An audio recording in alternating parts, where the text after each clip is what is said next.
Hey, welcome folks to another Red Cabin cooking adventure. Today we're going to do Cowboy Beans, or Pinto Beans, if you want to call them Pinto Beans. When I was growing up down south, we called them soup beans. But what they are is Pinto Beans. And we're going to spice them up kind of like a southwestern dish. We got some jalapeno, we got some onion, we got some chorizo, and some garlic, and a couple other ingredients, some chicken stock, and some chipotle pepper powder. And let's see if I can bring it back so you can see all this stuff. And what we're going to do is we're going to first start off by browning our chorizo up, and then we're going to take that fat and we're going to cook our celery and onions and garlic and jalapenos in it. Then we're going to stick our beans in there, and then we're going to put our chicken stock, and we're going to cook it it's going to have to cook for about an hour and a half, maybe up to 2 hours, so the beans are all tender and done, and all the flavors marinate together. And then we'll come back and we'll serve it with some tortillas on the side, and I'll let you see how that looks. So stay tuned. We'll come back after we've started to chop the vegetables and show you everything that goes into the pot, step by step. Like I said, the first thing we're going to do is, let me back up. We're doing 3 cups of pinto beans, which we've pre-soaked overnight. Okay? And we're going to do them in, I guess this is a 2-quart pot. Around that, 3-quart pot.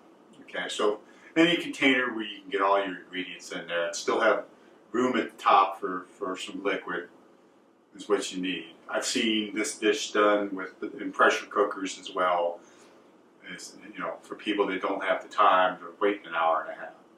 So you can adjust it any way you want, but basically the Southwest style pinto beans.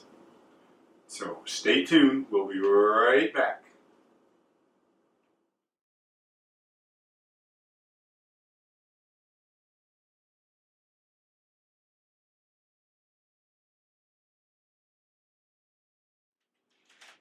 Welcome back, folks.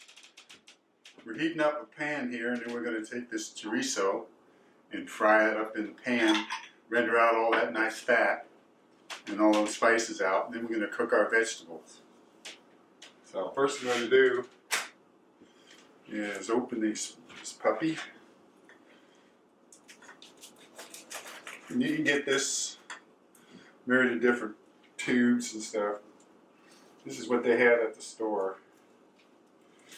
You can also use this kind of stuff with andouille sausage to make your black beans and rice. You want to make a Caribbean dish. So I just squirt it all in there. And I'm just going to take a spoon and break it all up. Let it render the fat out of there. Let it cook up. You can smell the spices in it. Ooh, boy. My assistant's over on the side there. You smell that, baby? Yeah, smell it. Ooh, man, that's going to be spicy, some spicy beans. Yeah. So let's let it go for a minute. Let me step out of frame here and blow my nose.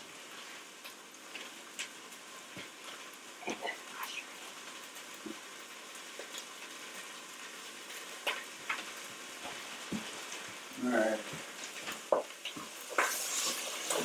So, I got that going. Now we're going to put our veggies in there.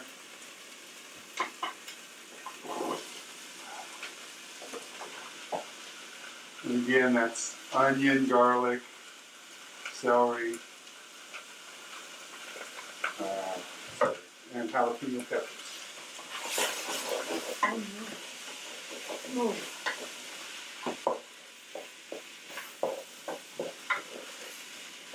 Let that go. Turn it down a little bit. Don't get too concerned if it starts sticking on the bottom, because you're going to deglaze this with the chicken broth or the chicken stock, either one. Once you cook that up, let that cook about medium low. Then let it cook a while. Usually when I step off camera. So we're stirring it, getting it to cook. Just pretty much done there. It's already starting to loosen up a little bit.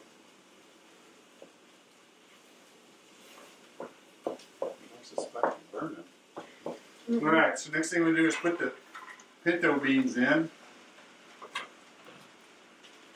and the chicken broth. I use chicken stock. This is some organic chicken stock. You can make your own, that's good too. Excuse me while I bounce my head off against the fan here. One of these days I'll have a kitchen studio, just like, who's it? Galloping Gourmet. I think he did when I was a youngster. So, I got my chicken stock in. Got everything in there. I'm going to stir it a little bit. That chicken stock's going to release some of that burnt on, or what do they call that? Fondant? Bottom of the pan? All that good flavor. Okay. We're going to bring this to a boil. And then we're going to put some chipotle seasoning in there. And all we'll have to do then is just watch it and add a little water if it thickens up too much. Because as the beans cook, they're going to start getting, the water's going to get absorbed. So that's about a teaspoon and a half of chipotle pepper powder. Stir that in.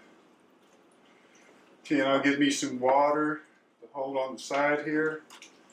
And let's bring this to a boil. And that's what it looks like before you boil it off. After about 2 hours, it's going to look something similar to this. Now you can eat them at this point, or you can let it cool down, put it in an ice box, and heat it up the next day. Either way, it's pretty good. Here I made some cornbread, and I put some in a bowl with some shredded Mexican cheese and some sour cream and a cold dark beer. Couldn't ask for something better than that. So if you like this kind of stuff, find me at these addresses. Look for me mainly on BitChute, but I do have a presence on the other places. So till later, bye.